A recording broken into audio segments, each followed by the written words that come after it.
Ladies and gentlemen, welcome back to the analysis of YOLENO TV. I hope you well from wherever you're watching this channel. Unbelievable statement here from SABINA CHEGE, the self-proclaimed Jubilee Party leader.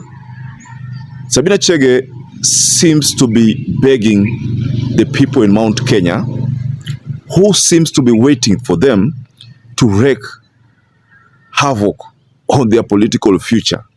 These people in Mount Kenya are the ones we consider the disgruntled lot.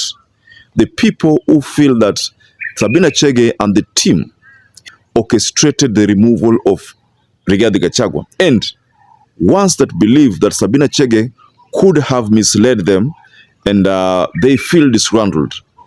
So these members of parliament, led by SABINA CHEGE and in the other faction of Jubilee, are pleading with the locals in Mount Kenya, wasiwafukuze. You know, that is how bad the situation is at the moment. And I just want you to pay attention to this video. And our appeal to the leaders, to the society, is that there is a new trend of people fighting, shouting each other on, and exchange of words as we go for Christmas. Because a lot of Kenyans who are Christian, they know the birth of Christ brings peace. It's called the King of Peace. We want to say there's time for everything. We have done as a nation a lot of politicking, a lot of criticizing, which is okay. But it is important this time that we as the leaders focus on the things and the projects that we can be able to do for Kenyans and avoid exchange of words, bitter exchange, shouting around. And we want to urge Kenyans that they give members, especially the elected members, the current government, a chance to continue.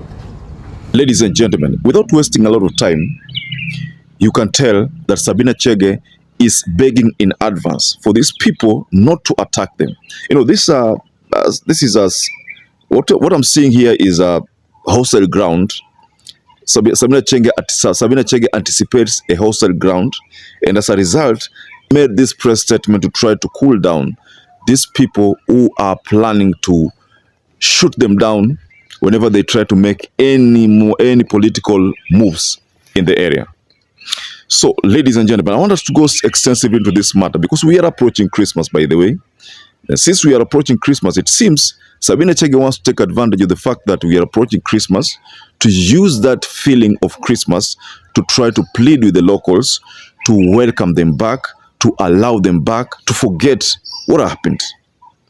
Is it possible? Now, before you escalate this analysis, ladies and gentlemen, please just go below there and like this video. It's so important. That is the only way YouTube shares our video to many other people. Also, subscribe to this channel if you are not subscribed before, and to existing subscribers, thank you so much for your support.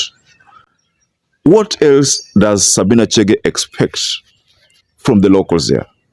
The ground is hostile. That is a reality, and that is what has been seen. People like the Deputy President of the Republic of Kenya knows what is happening on the ground. You know, the president knows what is happening on the ground. People like Nancy Tumbi, they know what is happening on the ground. So SABINA CHEGE maybe thinks that the locals will easily forget. What I'm seeing on the ground, ladies and gentlemen, to be honest, I'm seeing people who are not ready to forgive these members of parliament.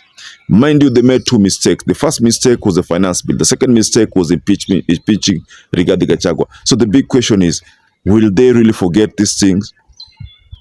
There are people who are still missing. There are a lot of problems in Mount Kenya. So what is going to happen is it's really the inevitable hostility on the ground. What we are going to be faced with is a hostile ground. The people in Mount Kenya will be very hostile to these people, and especially SABINA CHEGE, honestly speaking. I don't know how else to put this, but that video says it all. And that's why sometimes back there was talk that kuna watu Mount Kenya, wale wabunge Mount Kenya ambao hawawezi kuregea kwa constituency zao. There was also talk that the Limuru member of parliament was chased. Why? Because the locals there believe that he's the person who was involved in all the drama. There is talk that people like Kimani Ichung'wah are finding it hard to go back there. But there is talk that people like Ndindi Nyoro who did not participate in the impeachment process of Rigathi Gachagua, wao wamekaribishwa huko Mount Kenya. So Sabina Chege ako na wakati mgumu kwa sababu kwanza yeye ni party leader wa kujiekelea, kwa sababu we know that party leader ni Uhuru Kenyatta wa Jubilee na Jubilee ni moja, so he is a self-imposed Jubilee party leader. Now we also know very well that Sabina Chege will find it rough when it comes to nomination papers in 2027. He most likely is going to vie for a member of parliament under the same Jubilee, but then kutakuwa na shida because someone has to certify her. So the big question is, atatumia ofisi gani wakati huo? Most of the time when they release statements, wao tunaona kwamba hawako katika Jubilee House, Jubilee headquarter, huwa wako tu mahali wameka, kama kwa hii video umeona. Hiyo video unaona kwamba hapo Jubilee wako tu mahali wamekuwa surrounded na other members of Jubilee, you know. But we all know very well that Uhuru Kenyatta kicked Sabina Chege out of Jubilee and the team. So there's a big problem for Sabina Chege emerging from big problem for Sabina Chege. One, because of the party. Two, because of the hostility on the ground. And this hostility is the main reason why these people need to think twice. But it's just a matter of time. Let's see if this Christmas feeling itawafanya wananchi wasahau zile shida zote, wasahau kwamba Rigathi alitupwa mbali, wasahau kwamba kulikuwa na finance bill ililetwa, ilikuwa mbaya, ilikuwa inaumiza watu, ile avocado tax na the like. Wacha tuone kama watasahau. It's our prayer, by the way, that people live in peace and harmony, that members of parliament wakaribishwe tu, but then they'll be shown the exit door in 2027 using the vote in 2027. But saizi our prayer, Kenya ni tuwe tu kwa amani, peace prevail. There are problems we know, but peace should prevail. People should coexist. That is our prayer. In fact, here in YOLENO, that is the prayer that I can only wish for. So, ladies and gentlemen, what do you make of that statement from Sabina Chege? I want you to go below in the comment section. You can offer a reaction on the same. Sabina Chege anaomba ceasefire.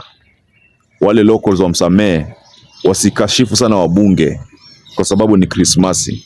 So let's just wait and see whether the locals, whether the people or the electorates will forgive them. So perhaps if you watch this video and you've not subscribed, take 1 second and subscribe, like this video. Until you catch up again, stay safe and stay blessed.